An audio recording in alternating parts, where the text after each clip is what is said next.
Módulo 3 de esta formación. Tenemos 6 módulos y ya vamos por el tercer módulo. La verdad que el módulo 4 y el módulo 5 son módulos que son bastante densos y tienen muchos temas. El módulo 6 solamente va a abarcar el área de marcapaso y los bonos. Es decir que aunque aparenta faltar mucho material, estamos en un buen camino y vamos a la fase final. Nosotros estamos en el módulo 3, ya hemos abordado, acá vamos a elegir este punto láser. Hemos abordado la dilatación de las aurículas, tanto derecha como izquierda, su relación con la betografía cardíaca, los criterios, pero también asociamos acá los bloqueos interatriales por su estrecha relación. Y espero que haya sido de su agrado esa clase, que fue muy buena. Vamos a continuar con el crecimiento de las cavidades cardíacas. En este momento vamos a hablar de la hipertrofia y sobrecarga ventricular izquierda. Vamos a ver cuántos tipos hay, porque nosotros solamente hablamos de criterio de hipertrofia, pero en cuántos tipos se divide, cuál es su relación con la betografía. Y luego sí, finalmente vamos a mencionar los criterios. Pero vamos a abordar muy bien este tema para que le quede muy claro, aunque finalmente los criterios es lo que más se utiliza a la práctica clínica. Pero usted se unió a esta formación para tener mayor conocimiento posible sobre electrocardiografía. Entonces vamos a abarcar ahora el tema de hipertrofia y sobrecarga ventricular izquierda. Es un tema muy interesante porque involucra el ventrículo izquierdo. Ustedes deben saber que por anatomía, que ya nosotros lo hemos hablado, el ventrículo izquierdo, su pared tiene un grosor entre 9 a 11 milímetros. Cuando sobrepasa ya los 11 milímetros, ya comienza a obtener cierto grado de hipertrofia ventricular, que eso luego se subdivide en leve, moderada y ya más severa. Pero con esto pueden estar relacionados ciertas patologías como valvulopatías, como también hipertensión arterial por remodelado, también pacientes que son atletas que causan un remodelado por la alta demanda que van exigiendo al corazón, pero también hay miocardiopatías relacionadas a esto, como la miocardiopatía hipertrófica. Entonces es interesante conocer bien los criterios de hipertrofia ventricular izquierda porque cuánta hipertensión arterial diagnostiqué yo a través de un electrocardiograma. Y ustedes me preguntarán, pero ¿el electrocardiograma sirve para eso? Literalmente no puedes decir que un paciente es hipertenso, pero lo puedes sospechar. Un paciente que no tiene antecedente y observa una hipertrofia ventricular izquierda, hay que buscar la causa. Cuando le haces el ecocardiograma y corrobora ese crecimiento ventricular, entonces eso da pie a comenzar a estudiar el paciente, y cuando descarta patologías que puedan venir de la infancia y estudia los niveles de tensión arterial, te das cuenta que vienen elevados porque la hipertensión es silenciosa y solamente causó este remodelado en el corazón. A eso me refiero. Entonces es importante, ya usted trabaja en consultas, ya trabaja en hospitalización, en urgencia, saber estos criterios le va a ayudar bastante. Entonces, como le vengo comentando, el ventrículo izquierdo normalmente mide entre 9 a 11 milímetros.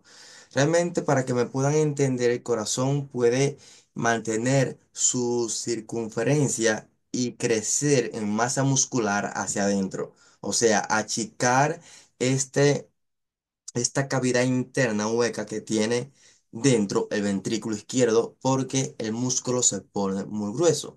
A eso le llamamos hipertrofia del ventrículo izquierdo concéntrica. Crece el músculo, pero crece hacia adentro, achicando la cavidad.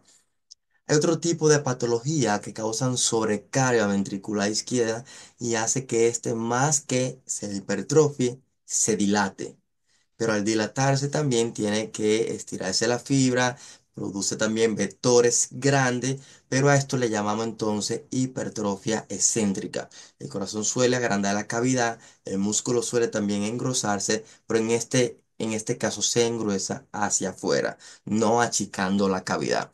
Como lo podemos observar en esta imagen y vaya obteniendo ya idea de lo que vamos a ir abordando. Aquí tenemos un corazón, suponiendo que tiene entre 9 a 11 milímetros, con un ventrículo, acá un QRS o un PQRS en V5 y V6, de esta forma que es lo normal. En V6 encontramos un QR con una Q que no tiene criterio de patológica o QRS con una onda T positiva. Pero cuando tenemos hipertrofia concéntrica, es lo típico que encontramos, es ya una onda R que suele tener mayor a 20 milímetros, con una onda T que es discordante al QRS. Eso lo vamos a aprender con criterio definido ahora en el transcurso del desarrollo del tema. Y luego tenemos la hipertrofia excéntrica del ventrículo izquierdo, que se caracteriza por tener un QRS también de amplio voltaje, pero la onda T no es discordante. Aquí la onda T acompaña la polaridad del QRS. Como pueden ver acá, tenemos una hipertrofia concéntrica. Miren la cavidad, el tamaño acá, el grosor del músculo crece, pero esto provoca un acortamiento, un achicamiento de la cavidad interna, mientras que en la excéntrica el músculo no se caracteriza tanto por crecer en grosor, aunque puede, pero es en agrandar la cavidad interna del ventrículo izquierdo. También la hipertrofia del ventrículo izquierdo puede ser focalizada. Puede estar a nivel apical, puede estar a nivel del septum interventricular, puede estar a nivel de las bases del ventrículo y esto va a alterar la dirección del vector. Recordar que mientras mayor sea la masa ventricular, mayor será el vector en este caso. Entonces por eso ven estas diferentes direcciones de los vectores dependiendo dónde se esté centrando esta hipertrofia. Otra cosa interesante es que la betografía también se va a ver afectada por donde se encuentre más concentrada esa hipertrofia. El bucle del QRS se puede dirigir a diferentes zonas del plano betográfico dependiendo hacia dónde esté esa hipertrofia. Y eso lo vamos a desglosar detalladamente. Entonces, observando esta imagen, a mí me gusta mostrar y redundar sobre un mismo tema, enseñándole diferentes imágenes para que puedan captar, en este caso, la información de la mejor manera posible. Aquí podemos observar nuevamente el QRS normal. Vamos a imaginarnos que esto está en V5, V6. Y también poder encontrar acá la diferencia entre sobrecarga sistólica y diastólica a nivel electrocardiográfico. En la sobrecarga sistólica, como pueden ver acá, vamos a encontrar un QRS positivo, amplio y con una onda T discordante negativa. Esto mayormente, el ventrículo izquierdo tiene que vencer las altas presiones para poder eyectar la sangre, como cuando tiene una estenosis aórtica, como cuando un paciente tiene hipertensión arterial. Esa resistencia con la que se encuentra el ventrículo para sacar la sangre es que hace que tenga una hipertrofia concéntrica. Mientras que en la sobrecarga diastólica es una sobrecarga de volumen, como pasa en las insuficiencias valvulares, en la comunicación interventricular, que hace que el ventrículo izquierdo se sobrecargue demasiado de volumen. Y en este caso, nosotros vamos a encontrar un QRS igual de amplio, pero en este caso la onda T está positiva. Normalmente nosotros habíamos abordado el tema de la betografía ventricular, un tema un poco complejo, pero mientras más se aborda y se compara con anormalidades, más lo vamos entendiendo. Yo le había hablado del sistema de los cuatro vectores. En este caso estamos en un plano frontal y en el plano horizontal. En el plano frontal, donde tenemos las derivaciones bipolares y monopolares, aquí nosotros encontramos que el eje mayor de despolarización o de bucle ventricular del QRS está en el cuadrante inferior izquierdo. Inferior izquierdo. Recordarle que primero tenemos un primer vector cuando se despolariza el septum interventricular de izquierda a derecha. Luego un segundo vector que es cuando se depolariza la parte, la porción más apical del septum interventricular. Y luego tenemos en este caso un tercer vector que cuando se despolariza esa gran masa ventricular izquierda, y tenemos un cuarto vector que es cuando se depolariza las bases de los ventrículos. Entonces, el foco acá es encontrar que la dirección mayor de este bucle del QRS en el plano frontal, lo habíamos hablado, es el cuadrante acá inferior izquierdo, en el cuadrante normal. Bien, pero cuando vamos ya al plano horizontal, el bucle del QRS, esto cambia mucho, que también le enseñé si es un paciente longilíneo o es brevilíneo. En este caso, que puede ser que se encuentre más hacia este cuadrante anterior izquierdo o más hacia el cuadrante posterior izquierdo, que es lo más frecuente encontrar, como observamos acá. La transición, la forma del QRS en precordiales, recordar que es una R que va aumentando de tamaño casi hasta V6, y hay una transición que ocurre en V3 o V4 y una onda S que es grande en V1 pero luego se va achicando hasta la derivación V6 en precordiales.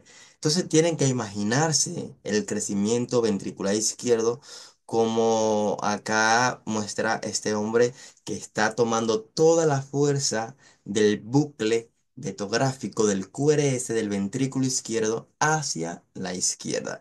Y esto lo provoca este crecimiento de la masa ventricular izquierda. Entonces nosotros vamos a observar cómo en el plano frontal el bucle del QRS que estaba acá en el cuadrante normal inferior izquierdo ahora toma este papel de ir a este cuadrante superior izquierdo, mientras que acá en el plano horizontal ya el bucle de por sí estaba un poco hacia este cuadrante posterior izquierdo, pero ahora está más hacia la izquierda. Para que puedan entender esto de por qué me encanta tanto enseñar la betografía cardíaca y su relación con el electrocardiograma, yo sé que nosotros hablamos este tema ya, pero van a notar que en diferentes temas, incluso faltantes, yo voy tratando de refrescar alguna cosa que ya se dio con imágenes diferentes, porque al pasar ustedes por más temas van obteniendo mayor información, van creciendo académicamente y pueden ir comprendiendo mejor el tema. Entonces, vamos a imaginarnos la derivación AVF y la derivación, en este caso, V2. Una es del plano frontal y otra es del plano, en este caso, horizontal. Vamos a imaginarnos cómo se crea el bucle del QRS en un plano y cómo eso se puede manifestar, depende de la derivación que esté observando la dirección de ese bucle. Vamos primero al plano horizontal, que es la derivación V2. Recordad que el primer vector acá que nosotros tenemos es la depolarización del septum interventricular, que va de izquierda a derecha y hace esto. O sea, despolariza de izquierda a derecha, pero recordad que luego va a tomar un protagonismo porque el ventrículo izquierdo lo va a alar por allá por su gran masa ventricular. Entonces, V2, que está localizado en el segundo espacio intercostal, con la línea para extender izquierda, va a observar esos movimientos del bucle. La cabeza se me acerca o se me aleja para yo saber cómo voy a graficar el QRS. Y si pueden observar, lo primero que V2 observa es que este bucle se le está acercando, por lo que va a comenzar a graficar una onda positiva. V2 le va dando seguimiento a este bucle del QRS. Si le va dando seguimiento, va a observar que se le va alejando. ¿cierto? Se le va alejando. Inmediatamente solamente puede acá graficar una pequeña onda positiva que se le acerca, una pequeña porción de ese bucle tan grande, y por eso observan que cuando se le aleja puede captar solamente esta parte positiva y tenemos acá una onda pequeña positiva. En este caso tenemos esta onda R positiva, pero luego se le está alejando desde acá. Como ve que se está alejando, cuando ya va por esta punta comienza a ponerse negativo. Él pudiese ya tener acá y ponerse recto, pero todavía observa que se le aleja más hacia atrás, hacia ese cuadrante posterior izquierdo. Entonces se pone mucho más negativo, pero luego comienza nuevamente a acercarse a la cabeza para terminar en el punto donde inició, y por eso se completa esta parte positiva. Y aquí tenemos una R pequeña, que es esta pequeña parte del bucle que le pertenece a V2, y luego tenemos una onda S grande porque se le aleja esta porción, también esta gran porción, y por eso tenemos una onda S de mayor amplitud. Entonces, observando eso, en este caso, nosotros podemos entender por qué es importante el bucle, por qué es importante la vetografía, porque cuando esto varía también en las derivaciones, cuando nosotros analicemos un electrocardiograma, es lo que vamos a observar. Es igual que acá en AVF, vemos que en el plano frontal, cómo se le aleja en primera instancia, ¿de acuerdo? En la depolarización del bucle del QRS. ¿Y qué pasa acá? ¿Qué hace VF? Lo primero que tiene es una onda negativa, porque la primera porción del gran bucle se le aleja y tiene esa pequeña onda Q. Como observa que cuando se le aleja, ahora va a comenzar a acercarse. ¿Qué hace? Comienza a graficar una onda positiva, porque todavía acá se le está acercando, pero luego comienza a alejarse, y por eso se convierte esta parte negativa del QRS. Y así pueden entender lo que pasa con cada una de las derivaciones dependiendo del punto de vista que observen. En este caso, el bucle y los vectores en el QRS. También así pasa en la aurícula. Cuando nosotros estamos en una hipertrofia concéntrica, una sobrecarga sistólica del ventrículo izquierdo que lo produce esta hipertrofia ventricular izquierda concéntrica, nosotros vamos a observar en V1 una onda R pequeñita con una onda S de gran amplitud, y una onda T que es discordante en V1. Eso es lo que nosotros vamos a observar. Por eso le he explicado lo del bucle del QRS, porque pueden observar que lo que hace acá, que yo no tengo, casi no suelo tener onda R, la razón aquí es porque esta pequeña porción inicial del bucle del QRS. Recordad que cuando hablamos de esto hay unos 20 milisegundos iniciales donde hay una despolarización marcada de izquierda a derecha, y esto es lo que me produce la onda R. Entonces se pierde casi en la totalidad en la hipertrofia concéntrica, y el bucle se concentra en este caso en ir inmediatamente hacia la izquierda. Entonces por eso en V1 no predomina mucho observar ni casi una onda R pequeña. A veces suele ser muy pequeñita, porque el protagonismo es que el bucle se dirige inmediatamente hacia la izquierda por esta hipertrofia, y como se aleja una gran parte negativa, este bucle suele tener mayor de 2 milímetros la distancia, mayor de 2 milivoltios en este caso. La distancia, eso es mayor a 20 milímetros, mayor, hablamos de 4 cuadros grandes. Tenemos esta onda S muy profunda en V1 y en V2 que solemos observar. Pero esto no es lo que ve V6 y lo que ve V5. Lo que ve V6 y V5 incluso no suele tener onda Q en la mayoría de los casos. Hay una muy pequeñita, por la misma razón que en la depolarización del septum interventricular no observa que el vector, el principal, se vaya de izquierda a derecha con esos 20 milisegundos iniciales. Pero como se va inmediatamente a la izquierda, comienza a inscribirse acá un QRS positivo que también es muy alto, suele ser de 20 milímetros o más, porque esto se va totalmente hacia este cuadrante posterior izquierdo, y por eso V6, V5, que son derivaciones izquierdas, suelen verlo con esta alta amplitud. Luego, claro, da ese giro antihorario que lo conserva conserva este giro antihorario que lo hace también en la normalidad, pero en la normalidad pasa más hacia acá.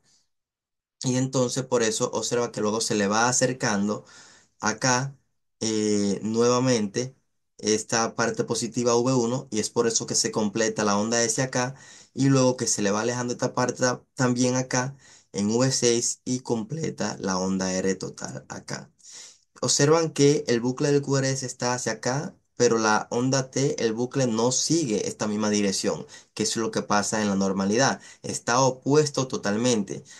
Está opuesto o totalmente en lo que produce esta onda T discordante, que sea con un QRS negativo en V1 y una onda T positiva, y en V6 que sea con un QRS positivo y una onda T negativa. Esa discordancia entre el bucle de la T y el bucle del QRS. Pero en la sobrecarga diastólica o excéntrica, nosotros vamos a notar también, porque usted puede decir, ¿cómo yo puedo diferenciarlo de un QRS normal si la onda T también va a estar positiva? Es que debe cumplir con criterio de hipertrofia ventricular izquierda. También lo va a cumplir y también van a observar esa onda R muy alta en V6 y V5. El detalle es que la onda T es positiva. Y cuando tiene hipertrofia con onda T positiva, sospecha de una sobrecarga, en este caso diastólica. Dicen hipertrofia ventricular izquierda, pero con una sobrecarga diastólica, y aquí tú sospechas más de dilatación del ventrículo izquierdo más que hipertrofia, porque es por sobrecarga diastólica. Entonces, porque el ventrículo, cuando recibe esa alta sobrecarga diastólica que se estira en la fibra por la ley de Frank-Starling, tiene un mecanismo compensatorio para sacar esa sangre y eso hace que se hipertrofie, pero finalmente termina dilatándose por la sobrecarga. Pero observen algo interesante acá, el bucle de la onda T no está discordante a esto del bucle del complejo QRS, está un poco más perpendicular. Miren lo interesante que en este tipo de sobrecarga, el vector inicial de los 20 milisegundos conserva este giro con esta despolarización de izquierda a derecha, y en V1 vamos a ver una onda R que no suele cumplir criterio de hipertrofia ventricular derecha, pero suele verse más marcada en el caso que la sobrecarga sistólica, una onda R que suele ser de 5 milímetros, 6 milímetros en V1, pero una onda S muy profunda en V1 y en V2. Mientras que en V6, como se conserva este vector inicial y se aleja de V6, observamos una onda Q en V5 y V6 con una onda R prominente que se debe a este gran bucle por la gran dilatación del ventrículo izquierdo. Y la onda T, como observan, es perpendicular en este caso, lo sigue un poco más de cerca al bucle del QRS y por eso podemos nosotros obtener esta onda T positiva.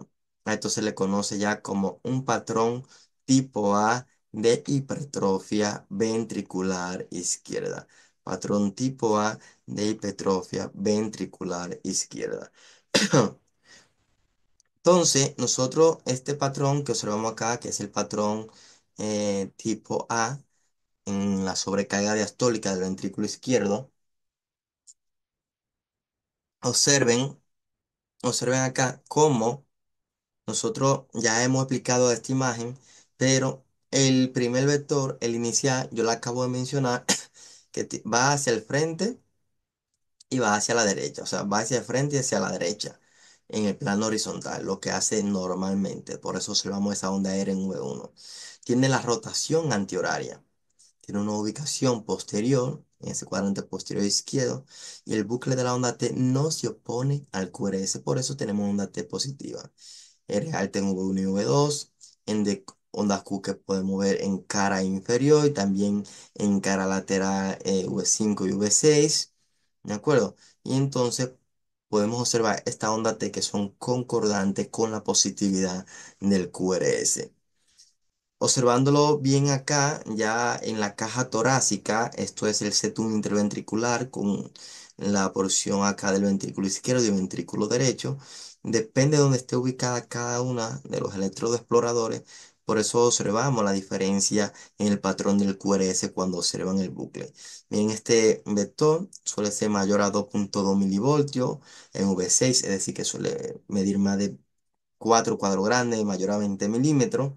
En este caso, Y nosotros observamos estas características por esta diferencia. Aquí el vector de la onda T no se opone a ese bucle, o el bucle de la onda T no se opone al bucle del QRS.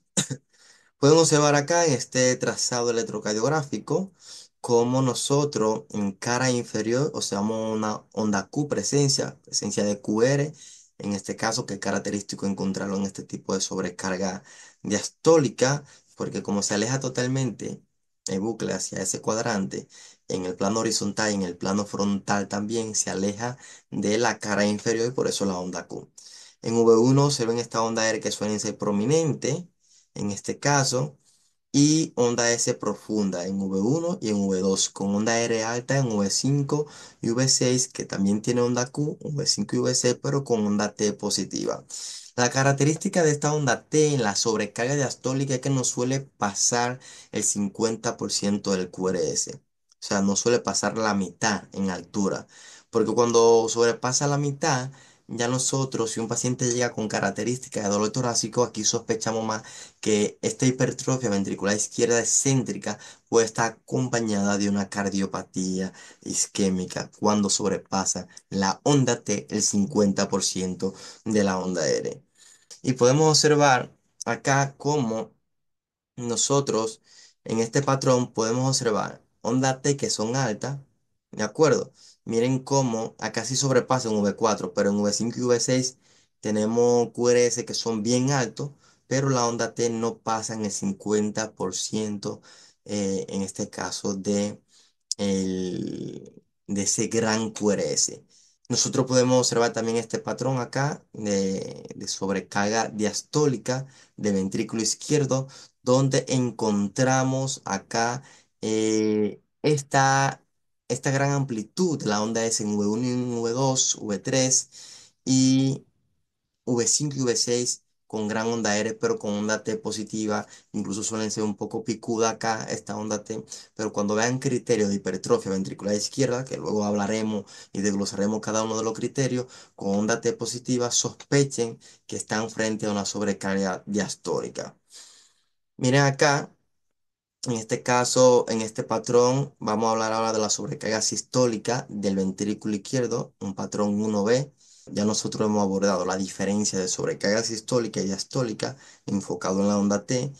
Nos enfocamos en observar el electrocardiograma y características de sobrecarga diastólica, de acuerdo que patrón 1A, y ahora vamos a concentrarnos a desglosar la sobrecarga sistólica del ventrículo izquierdo, donde este patrón sí es 1B, y aquí lo que vamos a encontrar es casi las mismas características que las anteriores, pero que le decía que el bucle del QRS observamos una oposición del bucle de la onda T que no observábamos anteriormente. Y esto acá se caracteriza porque observamos poca R en V1 y poca Q en V6, ¿de acuerdo? Entonces, una prominencia de S en V1, una prominencia de R en V6, pero la onda T es discordante acá. Miren cómo es discordante en V1, miren cómo es discordante en V6. Esto es sobrecarga acá sistólica del ventrículo izquierdo. Es importante porque cuando hablamos de cardiopatía isquémica, muchas personas suelen poner esto como infranivel del ST en contexto de un infarto y realmente suele tener su cierta diferencia. Te va a presentar más duda cuando el paciente tenga criterios de hipertrofia ventricular izquierda con un ST un poco descendido y una onda T negativa en V5 y V6, pero esto es más por sobrecarga sistólica del ventrículo izquierdo. Aquí el vector, como le decía, inicial va hacia el frente y hacia la izquierda. O sea, recordad que de la sobrecarga diastólica va hacia el frente y a la derecha. El bucle cuando está iniciando, el primer vector del septum. Aquí no, aquí se pierde eso y por eso no tenemos onda R que le explicaba en V1. Tenemos una rotación igual antihoraria, una ubicación posterior en este plano horizontal, pero el bucle de la onda T se opone al QRS y por eso es discordante. En V1 y V2 le decía casi ausencia de una onda R, como una onda R que es embrionaria y pequeña, y en V5 y V6 un ST que es un poco descendido con onda T que es discordante al QRS, que en este caso es negativa. Entonces, este patrón 1B, miren cómo sería en el plano frontal el QRS normal, ¿de acuerdo? Miren cómo sería el QRS normal en el plano frontal, que ya lo hablamos, en este cuadrante inferior izquierdo, pero miren cómo sería ya en este patrón tipo 1B de sobrecarga sistólica del ventrículo izquierdo. Sería un patrón que está un poco más hacia el cuadrante, entre, pues, alrededor de cero en este plano frontal, y es lo que hace que en estas derivaciones inferiores, por ejemplo, como el bucle de la onda T se opone, encontremos una onda T que son discordantes del QRS en inferior, y que hay un cierto índice de Lewis, que también lo vamos a explicar, que con una sumatoria de onda R de uno y de 3 y onda S también, podemos sacar otro criterio de hipertrofia ventricular izquierda.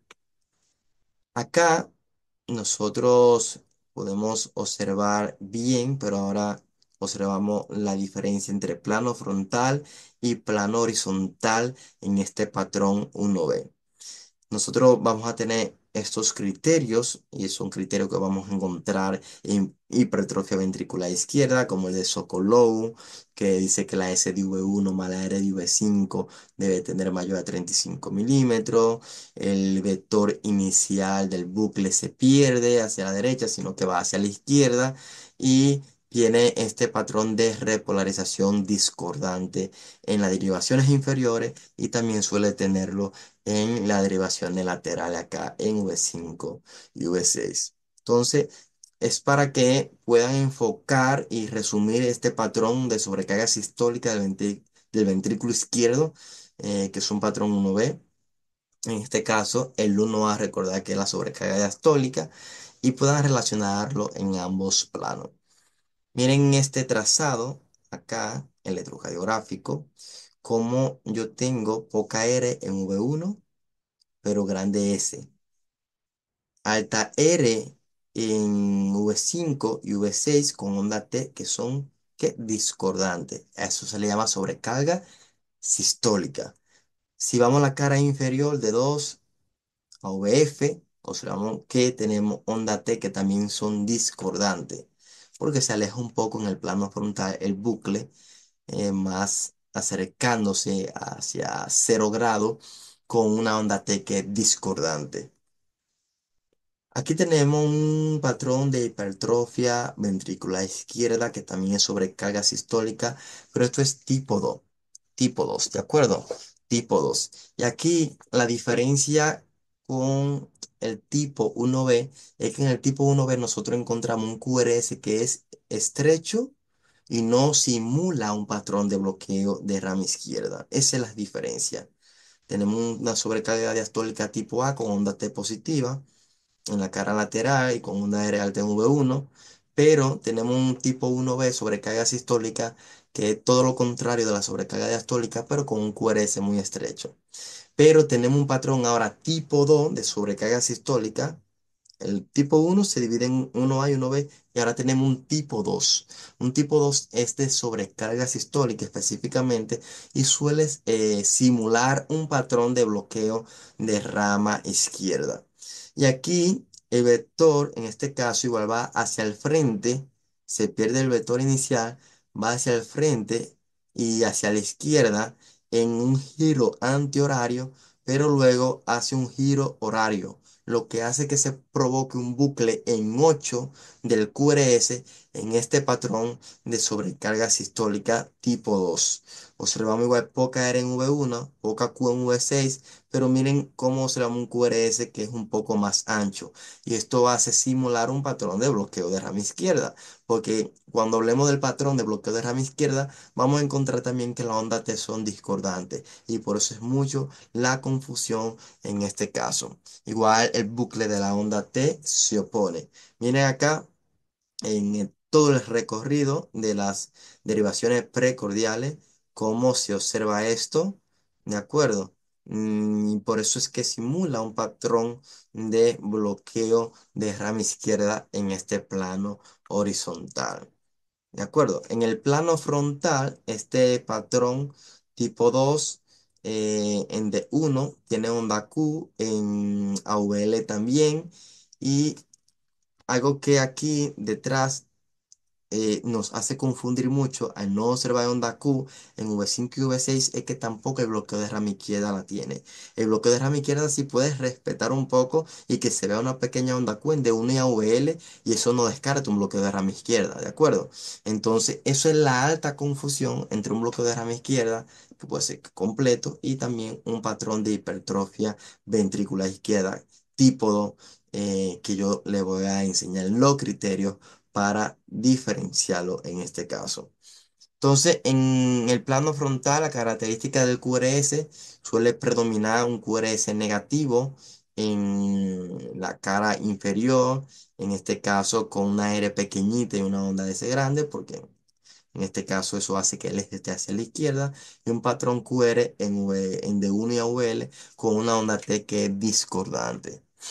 Miren acá, este patrón tipo 2 yo le muestro este trazado electrocardiográfico rápidamente a ustedes y probablemente me digan que es un bloqueo de rama izquierda.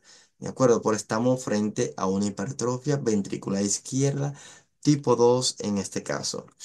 Nosotros podemos observar comparando ambos bucles del QRS en el plano horizontal, tanto en la hipertrofia como en el bloqueo de rama izquierda, y vamos a observar acá que este vector inicial, que primero es antihorario y luego horario, en este caso, miren